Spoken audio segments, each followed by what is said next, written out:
Hello everyone, good morning. Update ko sa aking mga update ko yung mga aking mga laman. Hindi ko na siya nabibisita. May pasok ako pero sisilip na ako saglit. Kaya nadadaga ng mga sitaw ko. Ayan.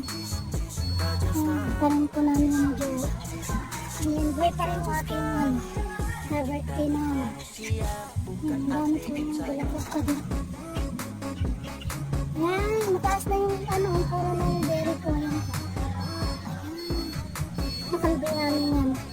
Nakalagay sa likod na namin. Likod ng bahay pa. Natagawa na po nila. Ang dami. Tapos, may American Rose. Binubuhay ko ngayon yun. Kaya nakakatuwa kasi tinry ko lang pala siyang itanim dito sa bakanting pasok na yun.